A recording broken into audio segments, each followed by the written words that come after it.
Halo kepada semua pelatih dan pengurus sepak bola putri di Indonesia. Ini dengan Coach Heidi. Hari ini saya mau berikan beberapa usulan untuk liga antara Akademi Elit Sepak Bola Putri U18 sebagai gudang talenta untuk scouting pemain sepak bola putri bagi Timnas Putri Indonesia. Awalnya kita harus buat analisa situasi mutu dan prestasi sepak bola putri Indonesia pada saat ini. Kita lihat, kalau kita lihat PSSI Pusat, SPWI, Asprof, Askot di tengah, bagaimana komunikasi antara PSSI Pusat, SPWI, dan Asprof dengan klub selama ini. Seringkali belum transparan, artinya banyak klub belum tahu keputusan yang telah dibuat oleh PSSI Pusat, kira-kira seperti apa dan bagaimana pengaruhnya untuk klub, dan kapan ada kejuaraan, kapan ada liga. Jadi seringkali itu belum jelas. Mutu kepelatihan dan perwasitan belum profesional, dan biaya kursus kepelatihan sangat mahal. Jadi seringkali dibuat turnamen dan kita harus pakai wasit yang ada, yang kadang-kadang juga minta uang banyak karena belum terlalu banyak wasit. Dan kalau mau ikut kursus lisensi C, D itu masih oke, tapi kalau mau ikut kursus lisensi B atau bahkan A itu sangat-sangat mahal. Belum ada kegiatan rutin untuk mempromosikan sepak bola putri kepada anak-anak di sekolah melalui turnamen. Jadi banyak anak perempuan sampai mereka masuk SMP belum pernah ada turnamen di SD. Karena di SD belum pernah dibuat turnamen.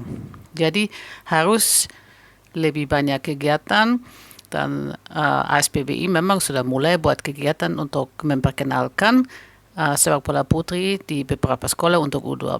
Itu sangat bagus dan semoga akan lebih banyak kegiatan seperti itu.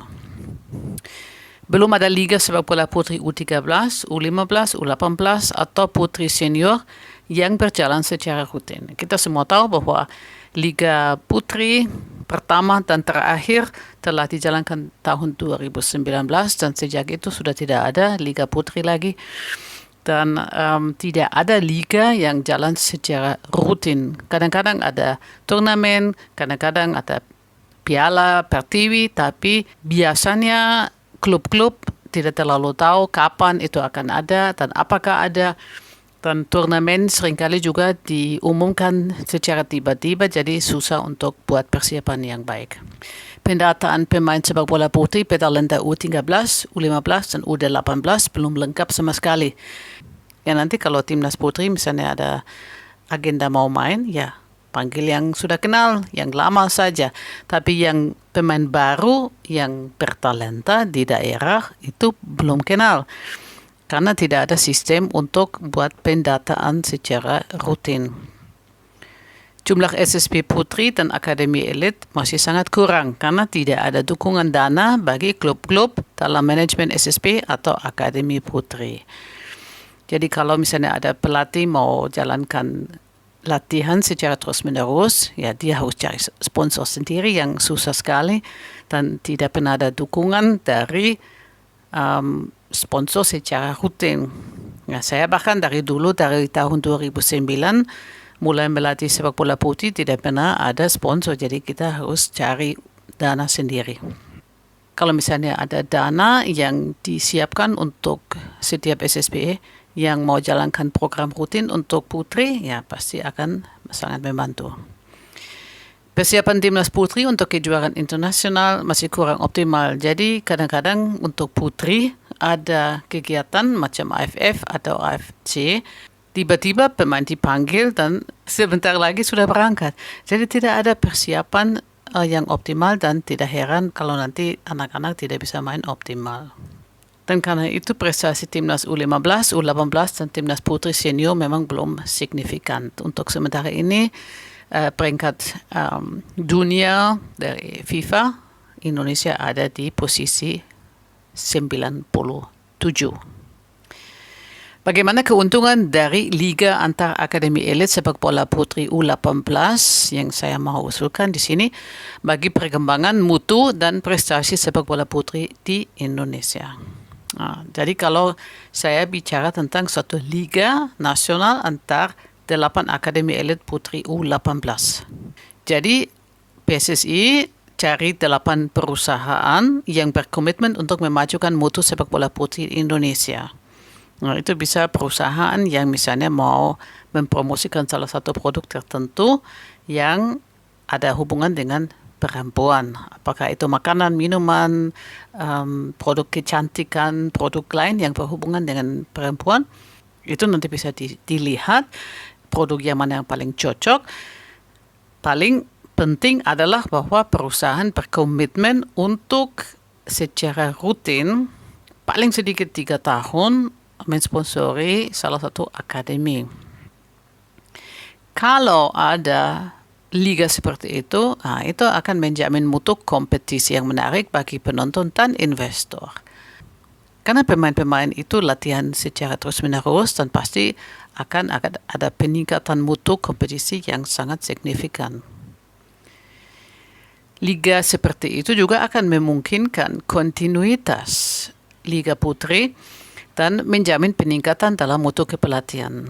Kenapa? Karena hanya klub yang punya Akademi Elit Putri U18 yang nanti boleh ikut dalam liga itu. Jadi Liga 1 Putri sebenarnya liga antar Akademi Elit Putri U18 itu. Liga seperti itu juga memungkinkan peningkatan prestasi Timnas Putri U18 dan Timnas Putri Senior. Karena di 8 akademi setiap hari ada latihan, ya pasti akan ada peningkatan mutu. Nanti kalau pemain-pemain dipanggil untuk Timnas bisa pilih dari 8 akademi itu. Dan pasti akan ada peningkatan prestasi Timnas karena bisa selalu panggil anak-anak yang latihan secara terus-menerus dan pasti sudah siap pada saat dipanggil. Liga seperti itu juga mempromosikan sepak bola putri kepada masyarakat dengan cara pembinaan yang menarik. Karena anak-anak di dalam akademi bukan hanya belajar tentang bola, tapi mereka juga dapat beasiswa untuk sekolah. Mereka dapat kesempatan untuk kembangkan karakter mereka dan untuk belajar life skills. Life skills itu yang mereka butuhkan kalau nanti mereka cari pekerjaan. Suatu liga antar akademi elit juga mendorong motivasi dari banyak klub sepak bola putri untuk mendirikan SSB Putri U18.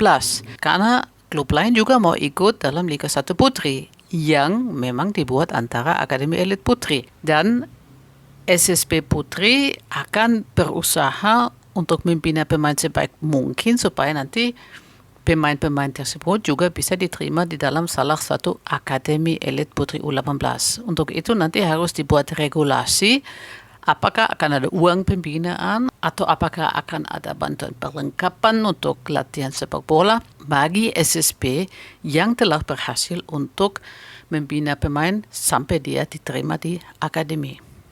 Liga nasional antar 8 akademi juga akan memungkinkan pembentukan karakter pemain yang kuat dan positif karena pembinaan intensif di asrama. Jadi harus ada pembina yang punya karakter baik yang bisa menjadi teladan yang baik untuk anak-anak di asrama. Dan kalau mereka dibina oleh orang yang punya karakter baik, ya pasti akan ada pengaruh untuk mereka sendiri juga. Dan mereka punya karakter juga nanti akan lebih positif, lebih kuat. Suatu liga nasional antar 8 akademi elit putri U18 juga akan menjamin pendidikan SMA, SMK yang baik, serta pelatihan life skills yang bermutu bagi talenta sepak bola putri. Jadi akan ada beasiswa untuk setiap pemain yang masuk dalam Akademi Elit Putri U18 dan akan diperhatikan dengan mentor yang ada di akademi bahwa anak-anak akan rajin buat tugas sekolah mereka dan mereka akan sekolah secara terus-menerus. Jadi bukan hanya latihan bola, tapi juga pendidikan yang akan dijaga dengan baik. Bagaimana kriteria scouting untuk seleksi dari para pemain bertalenta untuk Akademi Elit Sepak Bola Putri U18? Yaitu adalah sebagai berikut. Kita lihat 3 bagian: talenta, fisik, karakter. Jadi talenta kita lihat dia punya skill teknik bagaimana, potensi kemajuan ke depannya bagaimana. Jadi apakah ada kemungkinan dia nanti akan jadi pemain timnas atau tidak. Bagaimana dia bisa mengerti taktik Dan bagaimana dia bersikap di lapangan, jadi kelihatan bahwa dia punya talenta untuk memimpin anak-anak yang lain di lapangan. Dan apakah dia punya kemampuan berkomunikasi dengan jelas, dengan baik. Jadi penting bahwa anak itu sudah tunjukkan beberapa talenta di lapangan pada saat kita buat scouting. Yang penting memang juga harus lihat fisiknya. Umurnya harus pas, postur tubuhnya tidak boleh terlalu gemuk atau kecil sekali. Jadi postur tubuh juga penting. Jadi harus kelihatan atletis. Kesehatan fisik itu penting, bahwa jangan ada penyakit yang belum dilihat, jadi harus dibuat tes kesehatan sebelum anak itu diterima dalam akademi. Pada scouting bisa dibuat tes kecepatan, bisa dilihat kelincahan tubuh, bagaimana dia bisa bergerak dengan cara yang lincah. Kekuatan dan fitness memang juga adalah faktor yang bisa menentukan apakah anak itu bisa diterima atau tidak. Dari karakter itu kita lihat dia ada respect terhadap pelatih, terhadap pemain lain, terhadap orang tua. Kita lihat dia jujur, dia rajin, bertanggung jawab, dia berani, kreatif, percaya diri. Apakah dia bisa main dalam tim dan juga peduli dengan orang lain, atau dia mau main sendiri saja. Yang paling penting adalah apakah pemain itu punya motivasi intrinsik. Itu motivasi dari dalam diri sendiri untuk mau maju. Kalau ada pemain seperti itu, ya pasti dia sudah akan tepat waktu di lapangan, dia akan bertanya bagaimana saya bisa perbaiki diri. Itu kalau punya kriteria itu semuanya, baru pemain-pemain itu bisa diseleksi untuk Akademi Elit Sepak Bola Putri U18. Memang selama ini sudah banyak pemain yang diseleksi yang tidak memenuhi kriteria-kriteria itu. Makanya belum ada prestasi yang signifikan.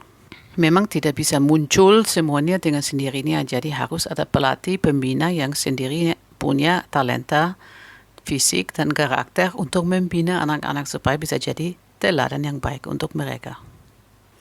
Pola pembina dalam masing-masing Akademi Elit Sepak Bola Putri U18 seharusnya bagaimana? Pertama, harus ada seleksi dengan cara yang objektif dan profesional. Jadi tidak ada anak titipan. Artinya tidak diterima pemain yang hanya orang tuanya punya uang banyak dan mereka mau titip pemain mereka dalam akademi. Ini bukan sekolah sepak bola di mana setiap pemain yang bayar bisa diterima. Ini kita bicara tentang Akademi Elit Sepak Bola Putri. Ini bukan berarti bahwa orangnya elit yang punya uang banyak, tapi itu berarti bahwa hanya pemain terbaik akan diterima. Dan itu tidak ada hubungan dengan jumlah uang yang orang tua punya. Itu tergantung dari kriteria yang tadi. Punya talenta, fisiknya cocok, dan punya karakter yang cocok. Dalam akademi akan ada pola pembinaan yang holistis, artinya menyeluruh. Jadi ada latihan sepak bola yang bermutu, pendidikan yang terjamin, pelatihan life skills, pembinaan karakter. Program itu berjangka panjang dan harus ada manajemen yang profesional. Hasil pembinaan dari pola pembinaan yang holistis seperti itu di dalam Akademi Elit Sepak Bola Putri U18 adalah bahwa kita mendapatkan gudang talenta berkualitas tinggi dan berpengalaman bertanding karena bersaing secara rutin di Liga 1 Putri antar klub yang punya Akademi Elit U18. Para pemain terbaik dapat diseleksi untuk Timnas Putri U18 dan akan berprestasi dalam turnamen internasional. Bagaimana persyaratan dasar untuk klub yang mau daftarkan diri untuk bertanding di Liga 1 Putri? Bisa juga kita bilang Indonesian Women Football League, IWFL, tapi itu tergantung mau panggil nanti bagaimana. Bisa juga dipanggil terus Liga 1 Putri atau Liga Akademi atau bagaimana, itu tidak penting. Yang penting akan ada liga. Jadi klub Liga 1 Putri itu bisa daftarkan 30 pemain untuk Liga 1 Putri. Minimal 23 pemain harus U18. Berarti 7 pemain senior boleh didaftarkan. Tetapi pada satu pertandingan, maksimal 3 pemain senior boleh bermain di lapangan pada saat yang sama. Nah, mengapa ada aturan seperti itu? Ada alasan. Pertama, supaya jangan semua pemain timnas senior main di satu klub saja, tapi karena pasti mereka akan mau main, mereka harus main di beberapa klub yang berbeda. Dan dengan demikian mereka bisa membantu pemain-pemain U18 untuk berkembang dengan baik. Kita harus lihat juga ke depan, 10 tahun ke depan, ya pemain senior yang sekarang bermain mungkin tidak akan main lagi, tapi pemain-pemain junior yang belum pernah dapat kesempatan, nah, sekarang kita harus fokus ke mereka supaya nanti 10 tahun ke depan mereka juga masih bisa main. Jadi kita harus fokus ke pemain-pemain muda. Klub yang mau ikut di Liga 1 Putri memang harus punya manajemen yang profesional. Seperti tadi saya sudah jelaskan artinya apa, keuangan yang harus sehat, staff harus berkomitmen, dan visi dan program yang harus jelas. Jadi bukan hanya timbul tenggelam. Jadi jangan sampai 1 tahun nanti jalan baru nanti mati lagi. Klub itu harus punya fasilitas yang memadai, artinya lapangan bola harus ada untuk latihan atau untuk pertandingan, persahabatan. Memang juga bisa sewa, kalau punya sendiri ya jauh lebih bagus. Harus ada perlengkapan latihan yang bermutu. Jadi jangan hanya ada 2-3 bola, tapi memang bolanya harus banyak. Dan perlengkapan yang lain juga harus bermutu dan bagus. Semakin bagus perlengkapan, semakin kreatif bisa latihan nanti dijalankan.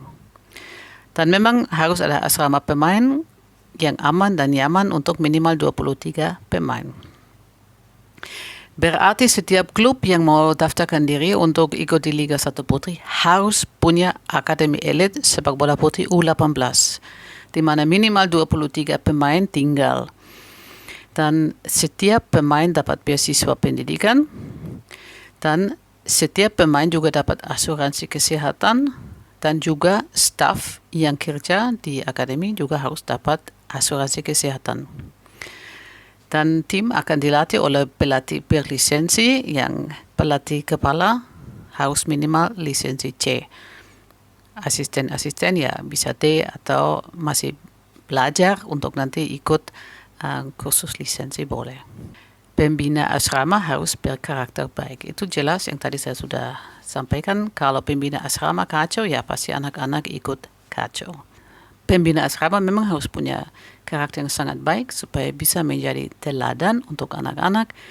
Karena kalau anak-anak setiap hari lihat teladan yang baik, ya pasti mereka akan juga dipengaruhi untuk mau ikuti teladan seperti itu.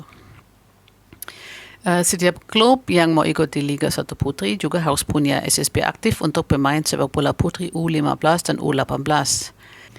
Ingat, SSB beda dengan akademi. SSB itu sekolah sepak bola di mana anak-anak datang 2 kali atau 3 kali seminggu untuk latihan dan mereka tinggal di rumah. Akademi mereka tinggal di dalam asrama. Jadi bagus kalau klub yang punya akademi juga punya SSB aktif. Berarti anak-anak baru yang mau nanti masuk di akademi, mereka belajar di SSB dulu. Nanti akademi bisa ambil pemain terbaik dari SSB untuk masukkan dia di akademi. Kalau tidak ada SSB, ya mau ambil pemain dari luar, ya itu juga bisa. Tapi kalau punya SSB sendiri, ya lebih bagus lagi. Nah, itu untuk ke depan, harapannya akan ada untuk nanti buat liga antar akademi sepak bola putri U15. Jadi bagus kalau sudah ada SSB untuk U15 juga. Nah, pelatih boleh minimal lisensi D. Turnamen dan liga yang diselenggarakan secara rutin itu adalah kesempatan untuk scouting atau seleksi pemain bertalenta. Sekarang saya mau jelaskan semuanya dari awal sampai nanti bisa masuk di timnas. Itu yang ASPWI sudah mulai buat beberapa festival sepak bola putri U12. Itu sangat bagus karena itu awalnya grassroots, itu awalnya dari nanti kompetisi yang menuju nanti ke liga yang rutin. Jadi sebenarnya yang saya sudah usulkan dalam video yang lain untuk buat liga 7 lawan 7 campuran, di mana 5 putra main bersama-sama dengan 2 putri di lapangan. Putranya boleh U12, putrinya boleh 1 tahun lebih tua, U13. tujuannya adalah untuk di daerah di mana tidak ada banyak putri yang main sepak bola, bisa tetap putri latihan sama-sama dengan laki-laki dan bisa dimasukkan dalam tim. Jadi kalau ada nanti liga atau turnamen 7 lawan 7 di mana putri dibutuhkan, berarti dengan sendirinya tim putra akan cari pemain putri terbaik dari daerah mereka. Dan dengan demikian akan ada banyak talenta baru yang akan muncul. Nah, itu anak-anak itu pasti nanti akan dapat motivasi dan mereka nanti bisa masuk dalam SSB Putri U13 apabila sudah ada SSB di daerah itu. Kalau tidak, ya mereka latihan terus dengan laki-laki sampai nanti bisa masuk di SSB U15. Yang laki-laki ya, itu nanti bisa masuk di Suratin Cup U13 atau nanti bisa menuju ke Elite Pro Akademi Putra U13. Nah, itu laki-laki. Tapi sekarang kita bicara putri. Selain festival nanti harus juga dibuat turnamen sepak bola putri antar SMP U15 di mana anak-anak diperkenalkan dengan sepak bola dan semakin banyak turnamen nanti bisa juga anak-anak tertarik dengan main sepak bola dan mau masuk di SSB Putri U15. Ada juga turnamen sepak bola Putri U18 antara SMA atau SMK. Maka nanti akan ada anak-anak yang akan punya motivasi untuk masuk di SSB Putri U18. Ya, kalau nanti sudah akan ada beberapa SSB Putri U15, bisa dibuat Liga U15 antar SSB dari daerah tersebut. Atau bisa juga anak-anak di situ bisa dipersiapkan untuk Piala Pertiwi U15. Kemudian bisa juga kalau sudah nanti ada beberapa SSB di daerah dibuat Liga U18 antar SSB di daerah. Itu bukan liga antar akademi ya, itu kita harus bedakan. Itu antar SSB. Siapa saja bisa gabung di situ. Orang tua yang mau bayar atau mau titip anak-anak mereka di SSB ya silahkan. Tapi di akademi tidak bisa titip. Liga ini beda dengan liga akademi. Karena itu antar SSB. Dari SSB Putri U18 atau dari Liga U18 bisa diseleksi pemain-pemain yang nanti bisa ikut di Piala Pertiwi U23 yang akan dijalankan di provinsi atau nasional. Sekarang kita lihat, kalau misalnya sudah ada Liga U15, memang lebih bagus karena nanti akan ada Akademi U15 juga, tapi ini dalam rencana ini belum ada karena kurang realistis untuk mau langsung buatnya semua. Makanya saya fokus ke Akademi U18. Nah, di sini karena belum ada Akademi Elit U15, ya anak-anak bisa diseleksi di Liga U15 antar SSB untuk nanti masuk di Timnas Putri U15. Kalau nanti di Timnas Putri U15 ada pemain yang sangat bagus, silahkan dia juga bisa diterima di Akademi Elit Putri U18. Scouting untuk Akademi Elit Putri U18 bisa juga dibuat di Liga U18. Berarti ada beberapa pelatih yang menonton pertandingan dan mereka bisa lihat siapa yang punya talenta, siapa yang punya motivasi, siapa yang punya kriteria yang cocok, bisa diundang beberapa pemain untuk masuk di Akademi Elit U18. Pelatih-pelatih dari akademi memang juga akan nonton pertandingan dari Piala Pertiwi karena mungkin akan ada pemain baru yang mereka belum lihat, yang mungkin belum pernah main di liga dan mereka mungkin lihat pemain baru, jadi bisa juga diterima di akademi. Masing-masing akademi akan ikut dalam Liga 1 Putri, itu yang Indonesian Women Football League. Dan memang kalau ada pemain bagus dari Piala Pertiwi yang bisa juga sudah senior atau bahkan pemain yang U18 bisa juga masuk di Liga 1 Putri. Akademi Elit Putri U18 juga bisa ikut di turnamen internasional untuk talenta putri, misalnya di Singapura atau di Malaysia atau di mana saja. Kalau sponsor berikan kesempatan untuk tim akademi dan kalau jadwal tidak bertabrakan dengan jadwal Timnas Putri. Nah, kalau anak-anak sudah berpengalaman karena sudah pernah ikut turnamen internasional, ya lebih gampang lagi untuk mereka masuk di Timnas Putri U18 karena sudah ada pengalaman. Dan memang gampang untuk dibuat scouting dari 8 akademi elit untuk nanti cari pemain untuk timnas putri U18. Selain akademi elit, ya memang juga bisa dibuat liga sepak bola mahasiswa untuk pemain-pemain yang sudah sedikit lebih tua, supaya nanti mereka juga ada kesempatan untuk ada banyak pertandingan. Dan dari liga sepak bola mahasiswa juga bisa ada pemain yang di scouting untuk ikut bermain di Liga 1 Putri, karena memang 7 pemain boleh senior. Dan untuk masuk di timnas putri senior bisa diseleksi dari timnas putri U18, bisa lihat dari turnamen internasional, bisa di scouting di Liga 1 Putri atau di Liga Sepak Bola Mahasiswa. Banyak kesempatan untuk scouting. Selama ini belum dibuat scouting yang jelas karena memang belum ada liga rutin di mana bisa dibuat scouting. Ini bisa dilihat lagi sistem seleksi talenta sepak bola putri terbaik untuk timnas putri, mulai di turnamen di daerah, kemudian di liga provinsi antar SSB atau klub, kemudian akan ada liga antar akademi atau Pertiwi Cup, dan di situ bisa dibuat seleksi untuk timnas putri. Jadi semuanya mulai di daerah. Kalau di daerah tidak ada turnamen, tidak ada liga, maka kita tidak bisa harapkan bahwa nanti akan ada timnas putri yang berprestasi. Di peta ini kita lihat 8 daerah dengan potensi terbaik untuk pendirian Akademi Elit U18 bagi talenta sepak bola putri di Indonesia. Bagaimana saya bisa dapat ini ya, karena lihat dari Liga 1 Putri dari tahun 2019, klub-klub mana yang ikut terlibat, dan juga selain itu ada beberapa yang sudah buat Akademi Putri seperti Bandung dan Solo. Nah, itu di Bangka Belitung memang ada Putri Babel yang selama ini sudah seringkali ikut di kejuaraan dan biasanya ada banyak pemain bagus.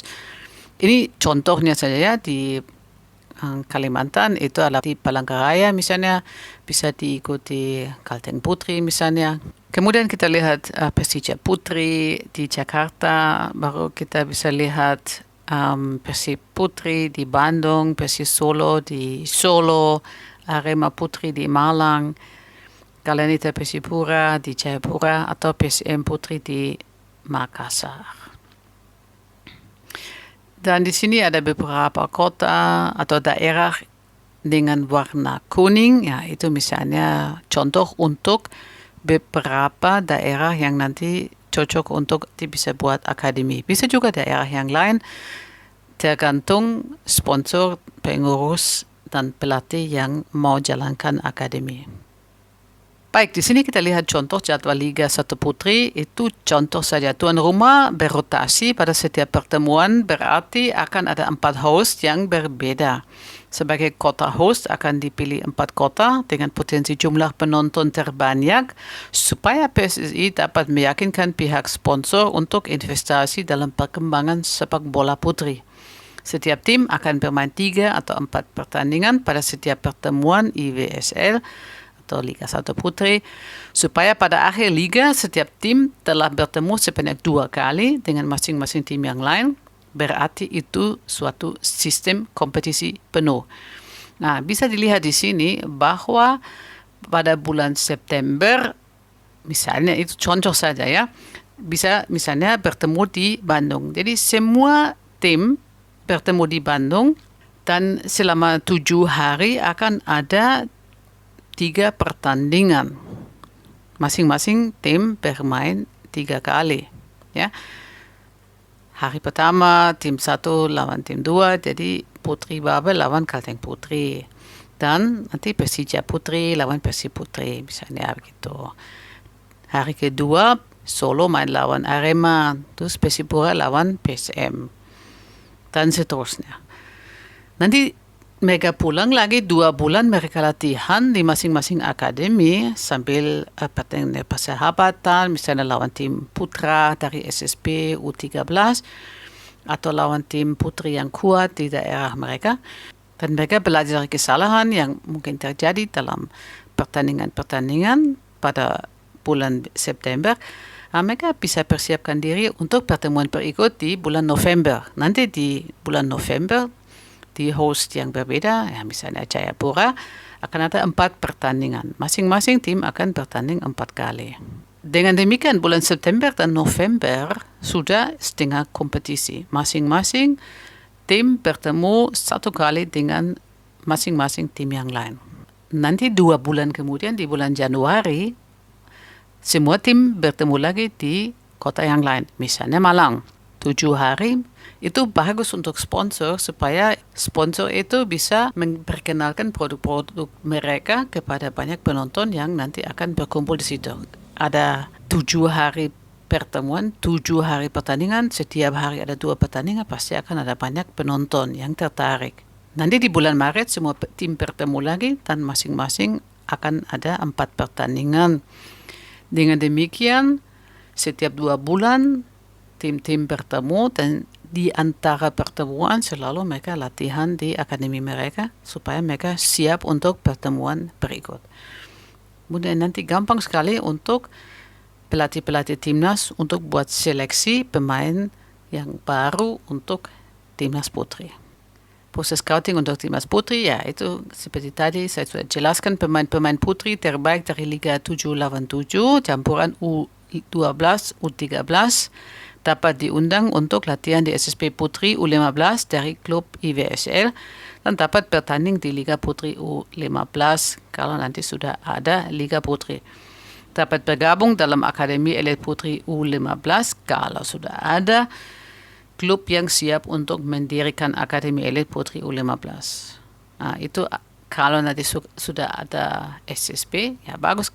Kalau ada Akademi Elit Putri U15, ya lebih bagus lagi untuk nanti buat seleksi timnas Putri U15 dengan enak. Pemain-pemain terbaik dari Akademi Elit U18 dapat diseleksi di Liga U18 antar SSB atau pada pertandingan Liga 1 Putri. Setelah kejuaraan internasional AFF, AFC, pemain-pemain timnas U18 kembali ke Akademi Elit Putri U18 masing-masing supaya proses latihan kontinu terjamin. Jadi bukan seperti yang dulu setelah timnas anak-anak dipulangkan nanti di kampung di daerah mereka tidak pernah latihan. Nanti beberapa bulan kemudian dipanggil lagi tapi prestasinya sudah menurun karena mereka tidak dilatih dengan rutin. Kalau dibuat Akademi Elit U18 dan ada liga seperti itu, gampang sekali untuk dibuat seleksi timnas untuk Putri U18. Pemain-pemain terbaik dari Indonesian Women Football League atau Liga Putri yang lebih tua dari 18 tahun dapat diseleksi dari IWFL dan diundang untuk ikut TC Timnas Putri Senior. Dapat ditawarkan beasiswa untuk kuliah di salah satu universitas unggulan. Jadi gampang juga untuk dibuat seleksi timnas putri senior. Dengan demikian, gampang sekali untuk membuat proses scouting untuk timnas putri U15, U18, dan untuk senior apabila ada beberapa liga yang dijalankan secara rutin. Ini masih ada beberapa usulan untuk program PSSI atau ASPWI pada masa depan. Ya, saya yakin PSSI dan ASPWI pasti sudah punya program yang bagus, yang jelas. Ini hanya beberapa ide. Kalau seandainya mau dipertimbangkan, silahkan. Terima kasih untuk perhatian Anda. Saya harap bahwa Anda akan sukses menjalankan liga antara Akademi Sepak Bola Putri Elit, berarti pemain-pemain terbaik dari Indonesia yang masih di bawah umur 18 tahun. Ini dengan Coach Heidi, sampai jumpa di lapangan.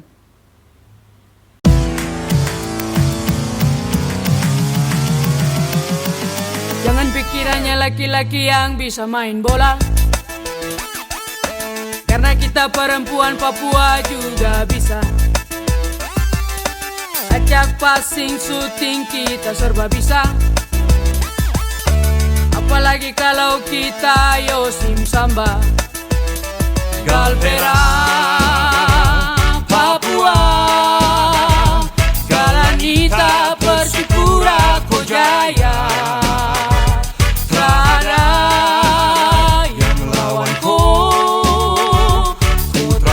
Songko cantiku serbe.